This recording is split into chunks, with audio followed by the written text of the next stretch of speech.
If you're a business owner, you know how precious your margins are.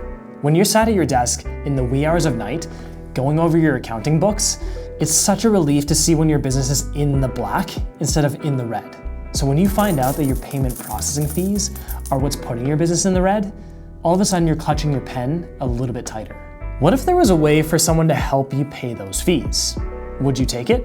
Well, what if that person was your customer, the same person that you built your business to serve? This is the dilemma of surcharging, the act of passing your credit card processing fees onto your customer for them to pay instead. And in this video, we're gonna unpack that dilemma so that you can decide whether surcharging is the right move for your business. So how does surcharging work? Let me draw it out for you. So you're a business owner and you're there to sell a product or a service to your customer. Now let's say that product is worth $1,000. Now when your customer is ready to pay, they're gonna use a credit card. Because they chose to use a credit card, the payments company, the one that supplies you with your payment terminal, takes a cut of your earnings for processing that credit card. So in this case, let's say it's 3%. So 3% of 1,000 would be $30. Now, when you get a bank deposit for your sales, you're really only getting $970 into your bank.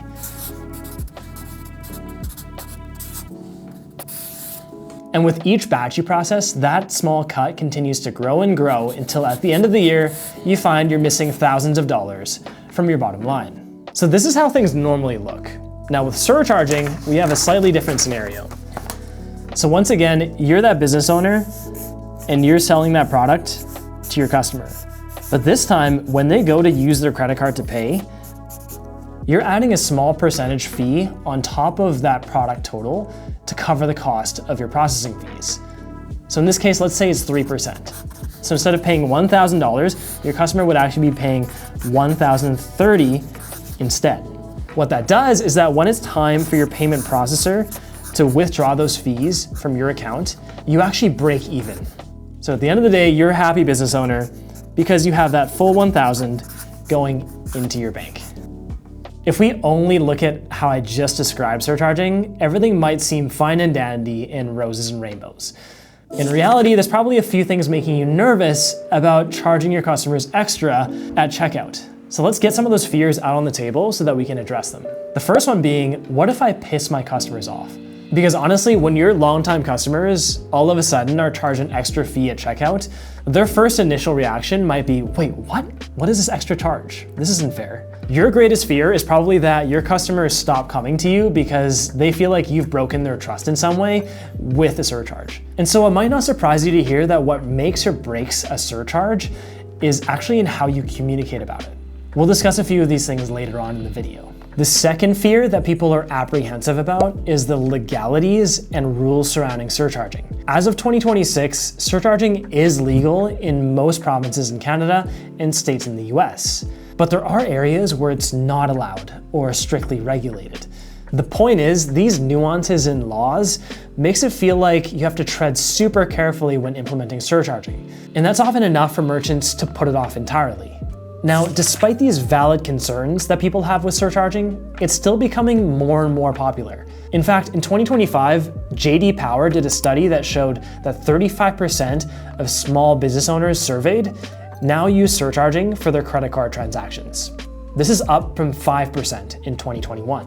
Now, I think that this is because there's a measurable impact that surcharging has on a business's finances that's too hard to ignore. Let's take a look at an example to really illustrate this. So imagine there's a consulting firm called Apex that does $50,000 a month in revenue. And let's say that 60% of those sales is done with credit cards, so $30,000.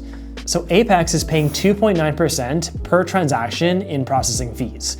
That's about the industry standard. So that means at the end of each month, they're losing $870 to fees.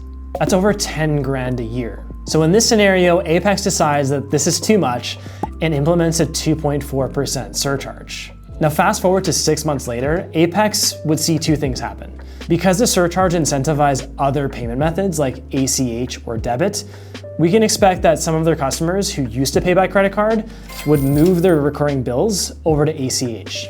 They don't need to pay the surcharge on these, and in turn, Apex ends up saving money because it's a cheaper method to process. Now, some clients we would expect to stay with credit because they want to keep their rewards on their card.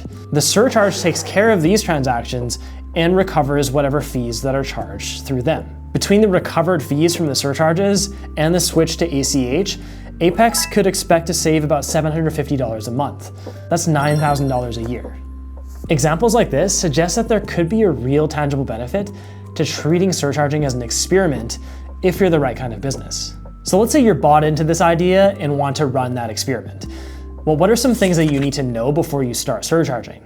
First, make sure you're displaying and setting your pricing properly. So in most places, you're able to display your regular price on your product catalogs or your signboards, and then add the surcharge during checkout as a separate line item. That said, there are some places like New York State where you can't do this. You actually need to add the surcharge into your advertised price.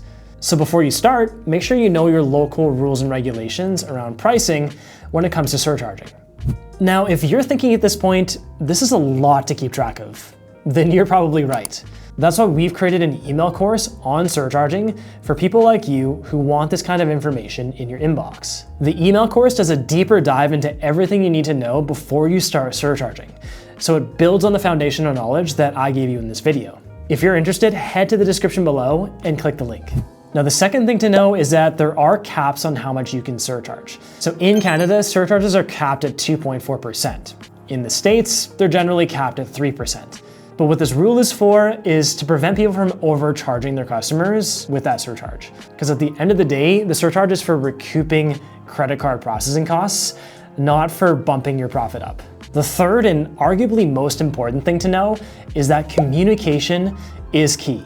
Now, as we mentioned earlier, one of the biggest fears of business owners is creating a rift between themselves and their customers by adding a surcharge. And so it's imperative that you properly communicate about it. Usually the main disconnect is that customers don't see how much it costs you for you to accept their credit card.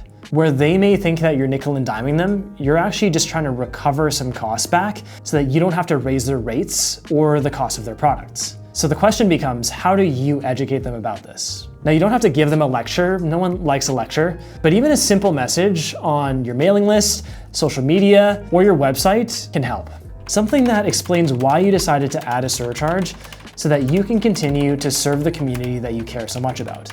If it helps, you can focus on the fact that they can continue to use ACH, debit, or cash without paying extra, which then reframes it as a choice that they get to make. The hope is that if you've built a foundation of trust and openness with your customers, then most of them will continue to support you regardless, and may even come to appreciate the fact that you're being so transparent with them. So to wrap this all up, what did we learn today? Well, at first, surcharging on the surface can seem like a trick that you're playing on your customers to try and extract a little bit more from them. But if done properly, it can be a way to create transparency with your customers, empowering them and also your business.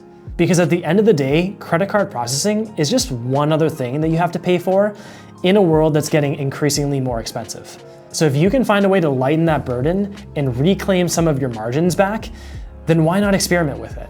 Whether you decide that surcharging is right for you or not, let's hope that this video helped you make that choice a bit more consciously. This was Victor from Helcim, and thank you for watching. It's time for me to take a break. But if you are still curious and want to learn how surcharging works with our smart terminal, click on this video up next.